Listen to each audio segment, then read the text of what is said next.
আমাদের দুটি সংগঠন ত্রিপুরা রাজ্যে বিগত 1995 থেকে আমরা সরকারের আহ্বানে এখানে অস্ত্র সমর্পণ এবং গোলা বারুদ সহ আত্মসমর্পণ করার পরেও আজকে 30-35 বছর অতিক্রান্ত হওয়ার পরেও রাজ্য সরকার কিন্তু আমাদের সুখ দুঃখ ওনারা দেখতেছে না। আমরা অনেক ভুক্তভোগী, যার ফলে আজকে আমরা বাধ্য হয়েছি উক্ত বিষয়ে আমাদের 9 দফা দাবি সম্পর্কে গত 8 তারিখ জুন আমরা আমাদের ত্রিপুরা উপজাতি কল্যাণ দপ্তরের মাননীয় মন্ত্রী বিকাশ দেববর্মা মহোদয়ের নিকট একটা মেমোরেন্ডাম সাবমিশন করেছিলাম। এক সপ্তাহের মধ্যে আমাদের সাথে আমাদের যে সমস্যাগুলো সমাধানের জন্য অফিসিয়াল লেভেলে একটা মিটিং বসার জন্য, কিন্তু উনি আমাদের এই যে 9 দফা দাবি যে মেমোরেন্ডাম সাবমিশন করা সেটাকে কোনো পাত্তা দেয়নি। এবং গতকালকেও আমরা এই বিষয়টিকে নিয়ে আমাদের উপজাতি কল্যাণ দপ্তরের অধিকর্তা সুভাষিস দাস গোর্খা বস্তিতে আমরাও গিয়েছিলাম, কিন্তু উনি আমাদেরকে কোনো ছাড়া দেয়নি। সুতরাং আমরা আজকে বাধ্য হয়ে আগামী 24 তারিখ জুন 2026 আসাম আগরতলা জাতীয় সড়ক 8 নম্বর এবং রেলওয়ে ট্র্যাক সাধুচন্দ্র পাড়াতে আজকে আমরা অনির্দিষ্টকালের জন্য রুট ব্লক এবং রেলওয়ে ব্লক করার জন্য ঘোষণা করতে বাধ্য হয়েছি। আপনারা সকলেই জানেন যে বিভিন্ন সময়ে রাজ্য সরকার আমাদের সাথে তালবাহনা করে চলছে যে আমাদের 9টি দফা দাবি সেটা খুব কঠিন দাবি নয়, যে ত্রিপুরা রাজ্যে যেভাবে জনসাধারণকে দেওয়া হয়েছে এইসব দাবি। এই জন্য আমরা বলছি রাজ্য সরকারকে দ্রুত আমাদের যে আত্মসমর্পণকারীদের সমস্যাগুলো সমাধান করার জন্য। এর পূর্বে আমরা বহুবার তাদের সাথে সাক্ষাৎ করেছি, তাদের মিনিস্টার কোয়ার্টারে গিয়ে আমরা আলোচনা করছি, ওনার সরকারি অফিসে আমরা আলোচনা করছি, কিন্তু আমাদের সমস্যার জন্য কোনো কর্ণপাত করছে না। যার ফলে সরকারের আমলা এবং সরকার মহোদয় তাদের গাফিলতির কারণে আজকে আমরা ত্রিপুরা রাজ্যে এই যে 2টি সংগঠন বুড়ি সংগঠন একত্রিত হয়ে আজকে আমরা অনির্দিষ্টকালের জন্য রেলওয়ে এবং ন্যাশনাল হাইওয়ে রুট ব্লক করার জন্য আমরা ঘোষণা করতে যাচ্ছি।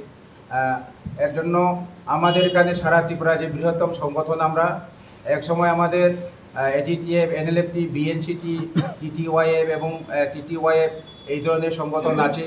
একসময় ত্রিপুরা যে এমন পরিস্থিতি ছিল, ত্রিপুরা যে শান্তি বজিয়ে রাখার জন্য আজকে এই আত্মসমর্পণকারীদেরকে আহ্বান করা হয়েছে সরকার তরফ থেকে, সেই আহ্বানকে আমরা সাড়া দিয়ে আজকে আমরা বিভিন্ন সেন্ট্রাল ফোর্সেস, বিশেষ করে সিআরপিএফ, আসাম রাইফেল, টিএসআর এবং বিধায়কের নিকট এসডিএম, বিডিও বিভিন্ন জায়গাতে 1 জন করে 2 জন করে 10 জন এবং দলগতভাবে আমরা কিন্তু অস্ত্রসহ সমর্পণ করেছিলাম।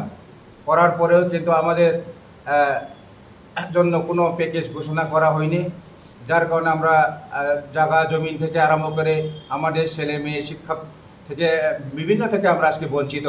যার কারণে আমরা বর্তমানে আমাদের ত্রিপুরা যে মুখ্যমন্ত্রী ওনাকে আমরা আবেদন করি আমাদের 9 দফা দাবি যে কোনো প্রকারে সেটা ফুলফিলমেন্ট করা হয়, অন্যথায় আগামী 24 তারিখ 2026 জুনের 2026-এ আমরা ন্যাশনাল হাইওয়ে এবং রেলওয়ে রাস্তা অবরোধ করতে বাধ্য হব।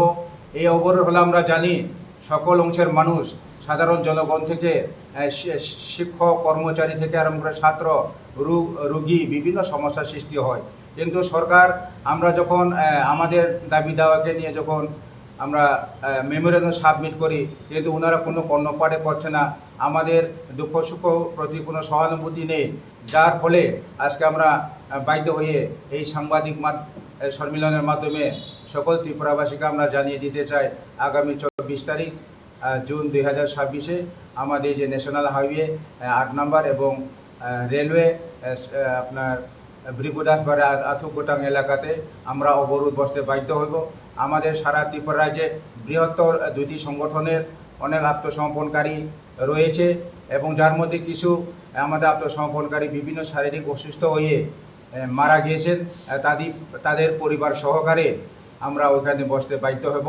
এবং পরবর্তী সময়ে যদি আমাদের 9 দফা দাবি যদি ফুলফিলমেন্ট করা না হয়, তাহলে সমগ্র ত্রিপুরা যেখানে আমাদের রিটার্নিস্ট প্রভাব আছে সমস্ত মহকুমাতে অনির্দিষ্টকালের জন্য আমরা আমাদের পরিবার এবং আমাদের আত্মীয় স্বজনকে নিয়ে রাস্তা অবরোধ করতে বাধ্য হব।